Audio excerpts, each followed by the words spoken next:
شروع اللہ کے بابرکت نام سے۔ حضرت مریم علیہ السلام ایک وہ پاک باز عورت تھی اور پاکیزہ عورت ہیں جن کا ذکر قرآن پاک کی پوری سورہ اتاری گئی ہے، اور قرآن پاک آپ کے پیدائش اور پرورش کے پورا کھول کھول کے بیان کرتا ہے، اور آپ کے ہاں عیسیٰ کی پیدائش واقعات کو کھول کھول کر بیان کرتا ہے تاکہ لوگ آپ کی پیاری بندی کے بارے میں کوئی غلط نہ سوچیں، ان کے اندر کوئی شک و شبہ بھی نہ رہے۔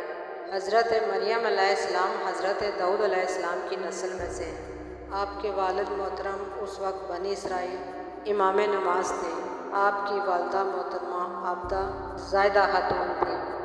اس دور میں اللہ تعالیٰ نے بنی اسرائیل حضرت زکریا علیہ السلام کو محفوظ فرمایا تھا۔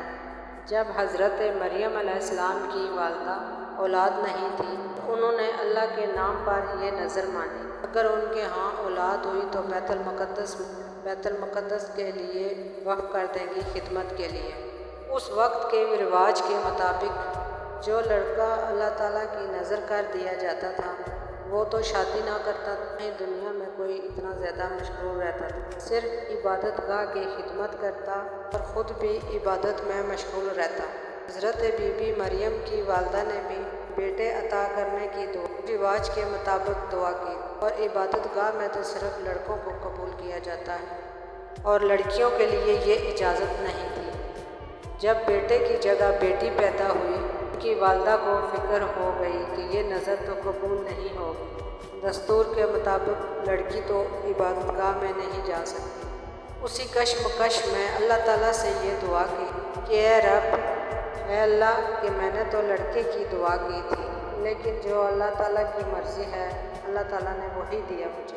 اللہ تعالیٰ نے جس لڑکی کو پیدا فرمایا تھا مقدس ماں بنانا مقصود تھا۔ بہرحال مریم علیہ السلام کی پیدائش ہو جاتی ہے کہ والدہ آپ کو بیت المقدس لے جاتی ہیں تاکہ ان کے سپرد کر کے اپنی منت پوری کریں۔ ہم مجاور جھگڑنے لگتے ہیں آپس میں، کوئی کہتا تھا مجھے دے میں کفالت کروں، آپس میں لڑ جھگڑنا شروع۔ پھر فیصلہ ہوا جس قلم سے درخت لکھتے تھے وہ قلم پانی میں ڈال دیں، کا قلم پانی کے بہنے کی طرف سے الٹا بہنا شروع ہو، وہی ان کی کفالت کا حقدار ہوگا۔ اس مقابلے میں حضرت زکریا علیہ السلام بھی شامل تھے۔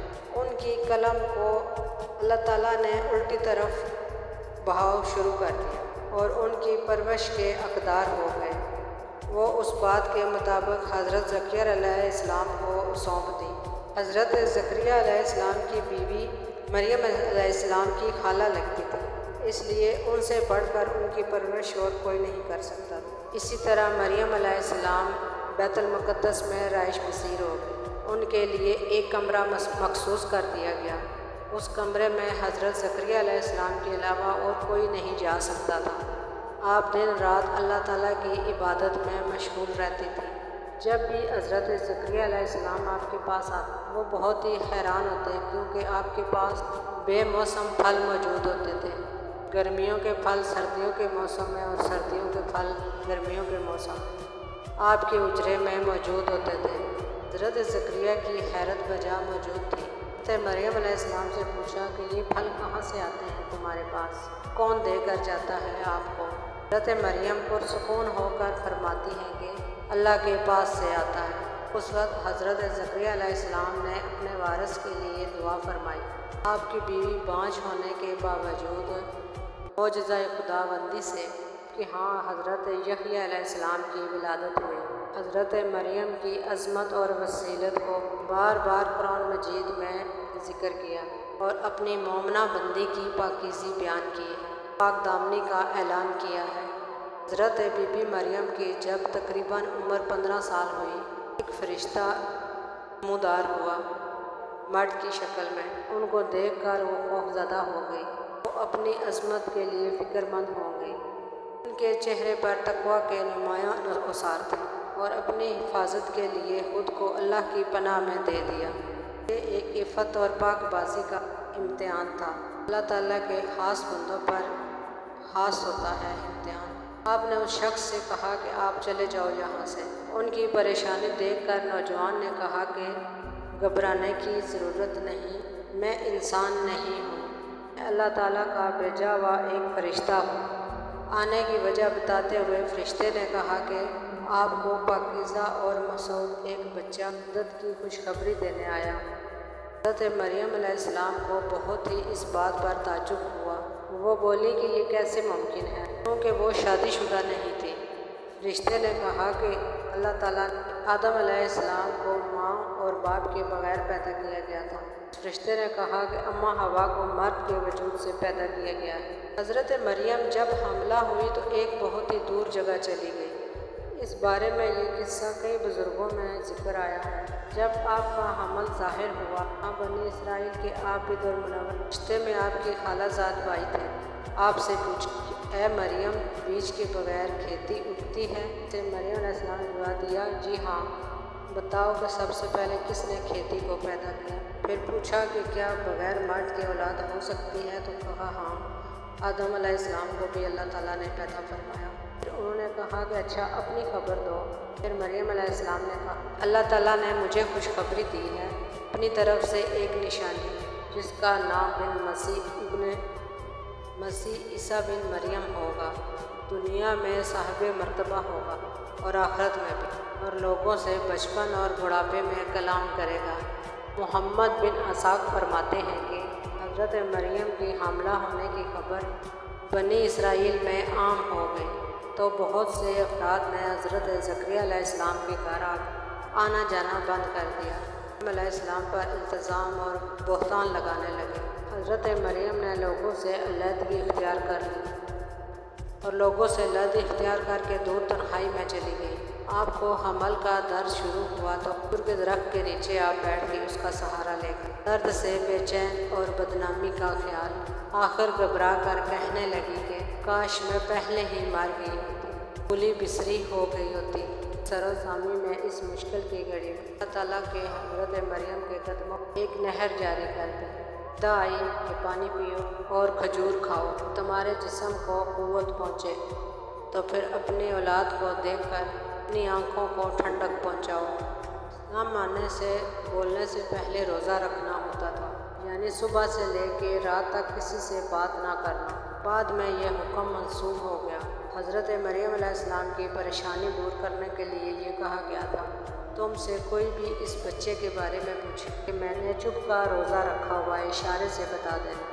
حضرت مریم کو کچھ تسلی ہوئی۔ حضرت عیسیٰ علیہ السلام پیدا ہوئے، آپ اپنے بیٹے کو قوم کے پاس لے آئیں۔ قوم کے لوگ آپ کے پیٹ میں بچہ دیکھ کر غضبناک ہو گئے اور آپ کی عبادت گزار اور خاندان کا حوالہ دیتے ہوئے اس سے بدگمان ہوئے اور آپ کو الزام دینے لگے۔ جب حالات بہت تنگ ہو گئے، سوچ سمجھ کے دروازے بھی بند ہو گئے، سارا دار و مدار اللہ کی ذات ہی رہ گئی۔ اب حضرت مریم علیہ السلام نے بچے کی طرف دیکھ کر پھر حضرت مریم نے کہا کہ اس بچے سے بات کر لو، تم لوگوں کے سوالوں کے جواب یہ بچہ دے گا۔ سرکش لوگوں نے کہا کہ بھلا یہ بچہ دودھ پیتا کوئی ہمارے سوالوں کے جواب دے سکتا ہے، ہم کیوں کریں اس سے گفتگو؟ اور بچہ کلام کرنے لگا، اور جب کلام سن کر تو تقریر شروع، اس کا ذکر قرآن میں یہ فرمایا۔ اور جب بچے نے فرمایا میں ہوں اللہ کا بندہ، اس نے مجھے کتاب دی، نبی کیا، اور اس نے مجھے مبارک کیا اور مجھے نماز کی اور تقویٰ کی تعریف فرمائی۔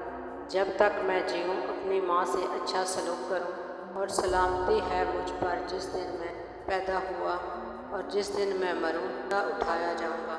حضرت عیسیٰ علیہ السلام کی روایتی میں یہ مثال شمار واقعات موجود ہیں، ان میں سے ایک انجیل میں بھی ہے۔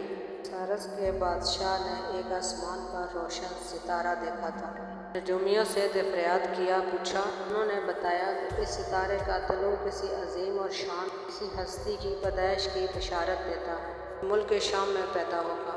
بادشاہ نے ایک بندے کو عمدہ تحفے دے کے خوشبوؤں میں شام کی طرف روانہ کیا۔ ملک شام میں پہنچ کر یہودیوں کے تمام حالات دریافت کرنا شروع کر دیا اور پھر اس کو اجازت دے دی بچے کے متعلق معلومات حاصل کر لیں۔ بیت المقدس پہنچ کر حضرت عیسیٰ علیہ السلام کو دیکھا، سجدہ تعظیم کیا اور چند دن قیام کیا۔ اسی دوران اس وقت کے بعض آدمیوں نے خواب میں اس بادشاہ کا دشمن دیکھا۔ حضرت مریم علیہ السلام کو لوگوں نے یہ خواب سنا، اس بچے کو کسی محفوظ جگہ پر لے جائیں۔ اس وقت حضرت مریم اپنے بیٹے کو لے کے مصر چلی گئی۔ حضرت عیسیٰ علیہ السلام کی عمر 13 سال ہوئی تو بیت المقدس واپس آ گئے۔ بخاری شریف میں یہ حدیث موجود ہے۔ حضرت بن سامت سے مروی موجود صلی اللہ علیہ وآلہ وسلم نے فرمایا، جس نے گواہی دی اللہ کے سوا کوئی معبود نہیں، وہ اکیلا ہے، اس کا کوئی شریک نہیں، اور محمد صلی اللہ علیہ وآلہ وسلم اللہ کے بندے اور رسول ہیں۔ عیسیٰ اللہ کے بندے اور رسول ہیں جن کو اللہ نے مریم کی گود میں ڈال دیا، اس کی روح ہے اور جنت ہے۔ اللہ تعالیٰ اس کو جنت میں ضرور داخل فرمائیں گے، چاہے وہ جیسے بھی عمل لے کر آئے۔ اللہ تعالیٰ ہم سب کو قلب حزیم عطا فرمائے اور قرآن اور حدیث پر چلنے کی توفیق عطا فرمائے، آمین۔